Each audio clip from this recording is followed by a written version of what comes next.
அன்பு உறவுகள் அனைவருக்கும் வணக்கம். நான் உங்கள் கார்த்திக். வீடியோக்குள்ளே போகிறதுக்கு முன்னாடி சின்ன ஒரு நிபந்தனை. நம்ம வீடியோவை ஃபஸ்ட் டைம் பார்க்குறீங்க, இப்போ தான் நம்ம ஃபஸ்ட்டு வீடியோ பார்க்குறீங்கன்னா, என்னோடய பேர் கார்த்திக். இது நம்மளோட யூடியூப் சேனல். மறக்காமல் நம்ம சேனலை சப்ஸ்கிரைப் பண்ணி சப்போர்ட் பண்ணுங்கள். ஏற்கனவே பார்க்கக்கூடிய உறவுகள் முன்கூட்டியே பழைய வீடியோக்களை பார்த்துருந்தீங்கன்னா, நீங்கள் சப்ஸ்கிரைப் பண்ணாமல் இருந்தீங்கன்னா மறக்காமல் சப்ஸ்கிரைப் பண்ணுங்கள், சப்போர்ட் பண்ணுங்கள். உங்களோட முழு ஆதரவு கண்டிப்பாக நம்ம சேனல் தேவைப்படுது. என்னோடய வேண்டுகோளை ஏற்று நிறைய பேர் சப்ஸ்கிரைப் பண்ணியிருக்கீங்க. ரொம்ப ரொம்ப மகிழ்ச்சி. மேலும் உங்களோட ஆதரவை நான் அதிக அளவில் எதிர்பார்க்குறேன். தொடர்ந்து நம்ம சேனலுக்கு சப்போர்ட் பண்ணுங்கள். இப்போ நம்ம வீடியோக்குள்ளே போகலாம். நேற்றிலிருந்து சோசியல் மீடியாவில் ஒரு வீடியோ ரொம்ப வைரலாக அனைவராலும் பார்க்கப்பட்டது மட்டும் இல்லாமல் ட்ரோலாகவே கொண்டு வரப்பட்டு ட்ரோல் மெட்டீரியலாகவே மாறிடுச்சு. என்னென்னு பார்த்தீங்கன்னா, ஒரு இளைஞன் 21, 22 வயது கொண்ட இளைஞன் அதிக விலை மதிப்புள்ள ஒரு ஸ்போர்ட்ஸ் பைக் எடுத்திருக்கா. அப்படி ஸ்போர்ட்ஸ் பைக் எடுத்ததை வீடியோ போட்டிருக்காரு. இதில் என்ன பிரச்சனை, இது வீடியோ போட்டதெல்லாம் தப்பா அப்படின்னு கேட்டிங்கன்னா, அதில் பிரச்சனை இல்லை. அந்த வீடியோவில் அவருக்கு பின்னாடி ரெண்டு பேர் நிற்கிறாங்க. ஒருத்தர் ஒரு பெண்மணி, ஒரு நபர் நிற்கிறாங்க. அவங்க ரெண்டு பேருமே அவங்களோட வெளித்தோற்றம் பார்த்திங்கன்னா ரொம்ப ஏழ்மையான ஒரு வெளித்தோற்றமாக இருந்திருக்கு. அந்த வீடியோவில் பார்க்கும்பொழுது ரொம்பவும் ஏழ்மையான வெளித்தோற்றத்தில் இருந்திருக்கு. ஆனால் அவங்க பேக்ரவுண்ட் என்ன, அந்த பையன் எவ்வளோ கஷ்டப்படுறாங்க, ஃபேமிலி பற்றி எதுவுமே தெரியாது. அந்த வீடியோவில் இருக்கக்கூடிய விஷயத்தை வச்சு நிறைய பேர் இதை ட்ரோல் மெட்டீரியலாக பண்ணியிருக்காங்க. ஸோ நம்ம இதில் சில விஷயங்கள் நம்ம பார்க்கலாம். இதில் எனக்கு சில கருத்துக்கள் இருக்குது, அதை சொல்லலாம் தான் நான் இந்த வீடியோவை பகிர்றேன். முதல்ல பார்த்திங்கன்னா, பையன் புதுசாக பைக் வாங்குறப்படி ஸ்போர்ட்ஸ் பைக் கிட்டத்தட்ட ஒரு விலை அதிக மதிப்புள்ள ஒரு பைக்கு தான், டியூக் பைக்கு. அந்த பைக் இந்த இந்த இந்த 21, 22 வயசில் இந்த வயசு உள்ள பசங்க எல்லாருமே கண்டிப்பாக இந்த பைக் எடுக்கிறாங்க. நிறைய பேர் ஸ்போர்ட்ஸ் பைக் எடுக்கிறாங்க. இதுக்கு பல காரணங்கள் இருக்கலாம். சொசைட்டி ரீதியாக அவன் ஒரு அவமானத்தை ஃபேஸ் பண்ணியிருக்கலாம், நண்பர்கள் ரீதியாக அவமானம் ஃபேஸ் பண்ணியிருக்கலாம், சொந்தக்காரங்க ரீதியாக அவமானத்தை ஃபேஸ் பண்ணியிருக்கலாம், வேலை செய்கிற இடத்துல அவமானங்கள் ஃபேஸ் பண்ணியிருக்கலாம். இதுக்கு எந்த காரணம் வேணால் இருக்கலாம் அவன் பைக் எடுக்கிறதுக்கு. இப்போ நார்மலாக அந்த வீடியோ பார்க்கக்கூடியவங்க பொதுவான கருத்துக்கு போயிடுவோம். இப்போ நம்ம அந்த வீடியோ பார்க்குறோம். அந்த வீடியோ பார்க்கும்போது நம்ம என்ன நினைப்போம், பார்க்க ரொம்ப ஏழ்மையாக இருக்கான், இவனுக்கு தேவையான இவ்வளோ பெரிய பைக்கு, காஸ்ட்லியான பைக் தேவைன்னு நினைப்போம். நம்ம நினைக்கக்கூடிய விஷயங்கள் கண்டிப்பாக அவனுக்கு தோணாமல் இருக்காது. ஏன்னா அவன் அந்த குடும்பத்தில் வாழ்கிறான். அவனுக்கு தெரியும் குடும்பத்தோட வறுமை சூழ்நிலை என்ன, பொருளாதார நிலை என்னன்னு அவனுக்கு தெரியும். தெரிஞ்சு ஏன் பைக் எடுக்கிறதுனா கண்டிப்பாக ஏதாவது காரணம் இருக்கும். அந்த காரணம் என்னங்கிறது பொது வெளிப்படையாக மக்களுக்கு தெரியாது. அந்த பையனோட தனிப்பட்ட விஷயம். ஆனால் அதை பேஸ் பண்ணாமல் அது இந்த மாதிரி 4 காரணங்களுக்கு மேற்பட்ட வேறு எந்த காரணமாக இருக்கலாம். ஒருத்தருக்கு குடும்ப சூழ்நிலை பொருளாதார ரீதியாக பின்தங்கி இருக்கும் பொழுது அதிக விலை கொடுத்து ஒரு பொருளை வாங்குறாங்க அப்படின்னா கண்டிப்பாக அதுக்கு ஏதாவது பின்னாடி ஏதாவது ஒரு நிகழ்வு நடந்திருக்கும். அதுதான் காரணமாக நான் நம்புகிறேன். இதையே நம்ம ட்ரோல் பண்ணணும், இதை நம்ம ட்ரோல் பண்ண அவசியம் இல்லை. இதை நம்ம விமர்சனத்துக்கு உள்ளாக்கணும்னா, இந்த பையன் இந்த பைக்கை எடுத்ததுக்கப்புறம், இந்த சின்ன பையன் பைக் எடுத்ததுக்கப்புறம் எங்கேயாவது விபத்துக்கு ஏற்பட்டால், இவனால் மற்றவங்களுக்கு விபத்து ஏற்பட்டால், இல்லை இவன் போய் ஒரு இடத்துல விபத்து ஏற்பட்டால், பொதுமக்களுக்கு இடைஞ்சலாக வண்டி ஓட்டினா, அதிக ஸ்பீடில் பொதுமக்கள் அதிகமாக பயணிக்கக்கூடிய சாலையில் வண்டி ஓட்டினா நம்ம கண்டிப்பாக விமர்சனத்துக்கு உட்படுத்தலாம். இது பொதுவான விஷயந்தான். ஆனால் அவன் பைக்கு வாங்குறதே நம்ம விமர்சனத்துக்கு உள்ளாக்குங்கிறது ஒரு ஏற்றுக்க முடியாத விஷயமா இருக்குது. ஆக்சுவலாக இந்த காலத்து பசங்க பார்த்திங்கன்னா அதிகமாக விலை அதிகம் உள்ள பொருட்கள் நாட்டம் கொண்டவங்களும் இருப்பாங்க. நம்மக்கிட்ட காஸ்ட்லியான ட்ரெஸ் வேணும், காஸ்ட்லியான ஷூஸ் வேணும், பேக் வேணும், நல்ல காலேஜில் படிக்கணும், ஃப்ரெண்ட்ஸு கூட ஜாலியாக வெளியே என்டர்டைன்மெண்ட்டாக சுற்றணும்.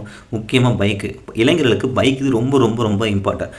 இப்போ எனக்கே ஒரு பைக் ஒரு இம்பார்ட்டன்ட் தான், சரிங்களா? ஸோ நம்ம ஏஜுக்கே பைக் தேவைப்படும் பொழுது, காலேஜ் முடிஞ்சு இப்போ தான் சொசைட்டிக்குள்ளே வர்றாங்க, வேலை செய்யும் பொழுது, சம்பாதிக்கும் பொழுது, பணத்தை கையில் பார்க்கும்போது சில ஆசைகள் வரதான் செய்யும். அதில் அந்த பையன் பைக் எடுத்திருக்கான். என்னை கேட்டால் அவ்வளோ காசு கொடுத்து அந்த பைக் வாங்கணும் அவசியம் இல்லை. ஏதோ ஒரு சூழ்நிலை அந்த பையன் பைக் வாங்கியிருக்கான், அது பிரச்சனை இல்லை. ஆனால் அதை ட்ரோல் மெட்டீரியலாக கொண்டு போகணுங்கிறது அவசியம் கிடையாது. ஏன்னா ஒருவேளை அந்த பைக் எடுத்ததுக்கப்புறம் அந்த பையன் ஏதாவது தப்பு பண்ணால், இல்லீகலாக ஆக்டிவிட்டீஸ் பண்ணால், சட்டவிரோதமாக ஏதாவது நிகழ்வு, மக்களுக்கு தொந்தரவு ஏற்பட்டால் அதை நம்ம அடுத்து விமர்சனத்துக்கு உட்படுத்தலாம். ஆனால் அதுக்கு முன்னாடி நம்ம அந்த பைக் எடுத்தாங்கிற காரணத்துக்காக அவனை பேசுகிறது சரியில்லைன்னு தோணுது. இது என்னோட பொது கருத்து. இப்போ நம்ம அந்த வீடியோக்குள்ளே போகலாம். அந்த வீடியோவில் அதிகமாக ட்ரோல் பண்ண விஷயம் என்னென்னு பார்த்தீங்கன்னா, இவனை பாருங்கள், இவனே ரொம்ப ஏழ்மையாக இருக்கான், பின்னாடி நிற்கிற அம்மா அப்பா பாருங்கள், அவங்க காலத்தில் ஒன்றும் இல்லை, ஆடை சரியில்லை, ரொம்ப கஷ்டப்படுற குடும்பமாக இருக்காங்க, அவங்க எதுக்கு, அவங்க சூழ்நிலை இந்த மாதிரி இருக்குது, அப்புறம் எதுக்கு இந்த பையன் பைக் எடுக்கிறான்னு சொல்லி இதை தான் அதிகமாக ட்ரோல் மெட்டீரியல் எல்லாருமே பேசியிருக்காங்க. இந்த விஷயங்கள் அந்த வீடியோவில் உள்ள சில காட்சிகளை தான் அதிகமாக ட்ரோலில் விமர்சனத்துக்கு உட்பட்டிருக்கு. இது சம்மந்தமாக இது அதிகமாக பரவலாக ஆனதுக்கப்புறம் செய்தியாளர்கள் செய்தி மீடியாக்களில் சும்மா இருப்பாங்களா, அந்த பையனை போய் சந்தித்து அந்த பையன்கிட்ட கேள்விகள் கேட்டிருக்காங்க. இந்த மாதிரி உங்களுக்கு விமர்சனம் வந்திருக்கு, உங்கள் அம்மா அப்பா பற்றி இப்படி சொல்லியிருக்காங்க, நீங்கள் என்ன நினைக்கும் கேட்கும்போது அந்த பையன் சொன்ன விஷயம், இவங்க என்னோட அம்மா அப்பா கிடையாது, இவங்க என்னோட அத்தை, இவங்க ஒரு இடத்துல வேலை பார்த்துட்டு இருந்தாங்க, வண்டி எடுக்கிறதுக்காக நான் கூப்பிட்டேன், உடனே அங்கேருந்து வந்துட்டாங்க. பொதுவாக எங்கள் ஊரில் உள்ளவங்க சொந்தக்காரங்களாம் ஏதோ ஃபங்க்ஷனாக தான் நகைகள் போடுவாங்க, இவங்க வேலை பார்த்துட்டு இருந்தாங்க, அப்படியே வந்துட்டாங்க, சரிங்களா? அதனால் இவங்க கழுத்தில் எதுவுமே இல்லை அப்படின்னு சொல்லி தான் ரொம்ப விமர்சனம் உள்ளாக இருக்குது. அதே மாதிரி இந்த பைக்கை என்னோட சொந்த உழைப்பில் தான் எடுக்கிறேன், அப்பா அம்மாட்டையோ வட்டிக்கு கடை வாங்கியோ அப்பா அம்மாவை கஷ்டப்படுத்தி நான் வண்டி வாங்கலை, இது என்னோட உழைப்போ நான் உழைச்ச காசை வச்சு தான் பைக் வாங்கியிருக்கேன், அதே மாதிரி என்னோடய குடும்பத்தை நான் தான் பார்த்துக்கிறேன்னு சொல்லி அந்த பையன் பத்திரிகை சந்திப்பில் சொல்லியிருக்கா. அப்படி இது வந்து பொதுவான விஷயம் தான். இந்த காலத்து பசங்க வந்து பைக் மேலே நாட்டமாக இருக்குங்கிறது பொதுவான விஷயம் தான். இதில் எந்த தப்புமே கிடையாது. அதுக்கு முக்கியமான காரணம் சொசைட்டி தான். ஏன்னா நிறைய நிகழ்வு நடந்துருக்கலாம். அந்த பையன் வந்து பைக் எடுக்கிறான்னா கண்டிப்பாக அவன் குடும்ப சூழ்நிலை தெரிஞ்சு தான் அந்த பைக் எடுத்திருப்பான். அதுக்கு நிறைய காரணங்கள் இருக்கலாம். நான் சொல்கிறது மட்டும் உண்மையாக இருக்காது, வேறு காரணங்கள் இருக்கலாம். ஆனால் அடிப்படையாக நம்ம வெளியிருந்து பார்க்கும்போது என்ன தோணும், உன்னை என்ன பண்ணிப்பான், ஃப்ரெண்ட்ஸுக்கிட்ட பைக்கு கேட்டிருப்பான், ஃப்ரெண்ட்ஸ் பைக் தந்திருக்க மாட்டாங்க. புதுசாக அவன் கூட்டத்தில் எவனா ஒருத்தர் பைக் வாங்கியிருப்பான், இவன் ஆசையாக ஓட்டலாம் நடிக்கும்போது வண்டி தராமல் இருந்திருப்பான். இன்னொன்று என்ன பண்ணிப்பான், சொந்தக்காரங்க வந்து ஏதாவது அவமானப்படுத்திருப்பாங்க, கண்டிப்பாக சொந்தக்காரங்க ஏதாவது பேசியிருப்பாங்க. அந்த மாதிரி நடந்திருக்கலாம். அப்படி இல்லையா, ஊரில் ஏதாவது நீ எல்லாம் இல்லாத வந்தானே, உனக்கு என்னடா வேணும், உனக்கு உன்னால் என்ன வாங்க முடியும், நீ என்ன சம்பாரிச்சிட்டு வேறு என்ன உன்னால் பண்ண முடியும்னு சொல்லி இந்த மாதிரியான வார்த்தைகளை கேட்கும்பொழுது கண்டிப்பாக இந்த காலத்து பசங்க, அதாவது 20-21 அந்த ஏஜுங்கிறது ரொம்ப ஆக்டிவாக இருக்கக்கூடிய ஏஜ். அதில் உடனே முடிவெடுப்பாங்க, யோசிக்கவே மாட்டாங்க. இந்த மாதிரி நடந்துருச்சு, அதுக்கு என்ன சொல்யூஷனோ அதை டக்குன்னு முடிவெடுத்துருவாங்க. வயசு கூட தான் சில விஷயங்கள் யோசிப்போம். ஆனால் அந்த இளரத்தன்னு சொல்லுவாங்களே, அந்த ஸ்டேஜில் எந்த விஷயத்தையும் யோசிக்க மாட்டாங்க, டக்குன்னு முடிவெடுப்பாங்க. அந்த மாதிரி தான் அந்த முடிவெடுத்து அந்த தம்பி வண்டி எடுத்துக்க வாய்ப்புகள் அதிகம். ஆனால் அந்த எடுத்த விஷயத்தை வந்து வீடியோவை போட்டு சோசியலில் போகிறதுங்கிறது அவனோட தனிப்பட்ட விஷயம்.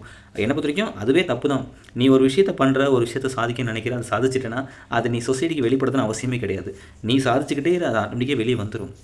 ஆனால் நிறைய பேர் சின்ன விஷயத்தை கூட வெளிப்படையாக பிரபலமாக பேசிகிட்டு இருக்கோம். அது வந்து ரொம்ப தப்பான விஷயம். சோசியல் மீடியாவில் போடுறது தப்பான விஷயந்தான். இது வந்து இந்த அளவுக்கு வந்திருக்கு. ஆக்சுவலாக இந்த அளவுக்கு வந்ததுக்காக நான் சொல்லலை. பொதுவாக நீங்கள் ஒரு விஷயம் பிடிச்ச விஷயம் பண்ணுறீங்கன்னா அது வந்து வெளிப்படை தன்மையாக பண்ணணும் அவசியமே இல்லை. நீங்கள் உங்களுக்கு சந்தோஷத்தர விஷயத்தை உங்களுக்குள்ளே வச்சுக்கோங்க. வெளிப்படையாக நீங்கள் சாதனை பண்ண விஷயம் ஏகப்பட்டது இருக்குது. இது ஜஸ்ட்டு ஒரு மிஷின்ஸ், ஒரு ப்ராப்பர்ட்டி, அவ்வளோதான். இது நீங்கள் ஒரு 5 வருஷம் உழைப்பீங்க, அதுக்கப்புறம் இதை பற்றி நீங்கள் நினச்சி கூட பார்க்க மாட்டீங்க. அவ்வளோதான், அது கடந்து போகணும். அதே மாதிரி தான். ஸோ இதுக்கெல்லாம் நம்ம இம்பார்ட்டன்ட் கொடுக்கணும் அவசியம் இல்லை. பட் அந்த பையன் வந்து அந்த ஏஜில் தோணக்கூடிய விஷயங்களை எடுத்திருக்கான். இது வந்து என்னை பொறுத்த வரைக்கும் தப்பு இல்லைன்னு தான் சொல்லுவேன். பைக் எடுத்ததுக்கப்புறம் சொசைட்டி ரீதியாக ஏதோ பிரச்சனை கொடுத்தா, மக்களுக்கு இடையூறு கொடுத்தா, அதிகம் வேகமாக ஓடிபி விபத்துக்கு உள்பட்டு இவனுக்கு ஏதாவது ஆச்சு, இவனால் மற்றவங்களுக்கு ஏதாவது ஆச்சுன்னா நான் கண்டிப்பாக விமர்சனத்துக்கு உள்படுத்தலாம். இவன் வந்து அதிகமாக நம்ம விமர்சித்து பேசலாம். அதுக்கு வந்து எல்லா உரிமையும் பொதுமக்களுக்கு இருக்குது. ஆனால் என்ன ஏதுன்னு தெரியாமல் எடுத்த ஒரு வீடியோக்காக நம்ம வந்து அதிகமாக ட்ரோல் பண்ணுறங்கிறது தேவையில்லாத ஒரு விஷயந்தான். அந்த பையன் அதை எப்படி எடுத்துருப்பான்னு தெரியல. இருந்தாலும் இதை ட்ரோல் பண்ணவங்களுக்கு நான் சொல்கிற விஷயங்கள் இதை நம்ம தவிர்த்தரலாம். இதை தாண்டி அந்த பையன் ஏதாவது சொசைட்டி ரீதியாக சமூக குற்றங்கள் ஏதாவது ஈடுபட்டானா கண்டிப்பாக இதோட 100 மடங்கு விமர்சிக்கிறதுக்கு எல்லாமே உரிமை இருக்குது. அதுக்கு முன்னாடி இந்த மாதிரி வாங்கி வீடியோ போடக்கூடிய பசங்க வந்து மேக்ஸிமம் ட்ரோல் பண்ணாமல் இருக்கிறது நல்லதுன்னு நினைக்கிறேன். என்னோட ஒப்பீனியன் நான் சொல்லியிருக்கேன். இந்த வீடியோ பார்க்கக்கூடிய உறவுகள் உங்களோட ஒப்பீனியனை நீங்கள் கீழே சொல்லுங்கள். அந்த பையனுக்கு நான் முட்டு கொடுக்கல. அந்த பையனோட சூழ்நிலை என்ன வேணா இருக்கலாம், அந்த பைக் வந்ததுக்கு 1000 காரணங்கள் இருக்கலாம். ஆனால் பட் இந்த விஷயத்தை நம்ம ட்ரோல் பண்ண வேணாம். அது ஏதாவது தப்பு பண்ணட்டும், சொசைட்டி ரீதியாக ஏதாவது பிரச்சனை கொடுக்கட்டும், சமூகத்துக்கு ஏதாவது சட்ட ஒழுங்கு ஏதாவது பிரச்சனைகள் ஏற்பட்டால் கண்டிப்பாக அதை நம்ம எல்லாமே விமர்சனத்துக்கு உள்படுத்தணும் தான். அதற்கு முன்னாடி இந்த விமர்சனம் நம்ம தவிர்க்கிறது நல்லதுன்னு நான் சொல்கிறேன். இது என்னோட முழுக்க என்னோட கருத்துக்கள். நீங்கள் உங்களோட கருத்துக்கள் என்ன கீழே கமெண்ட் பாக்ஸில் கமெண்ட் பண்ணுங்கள். மறக்காம சேனல் சப்ஸ்கிரைப் பண்ணிடுங்க. தேங்க்யூ.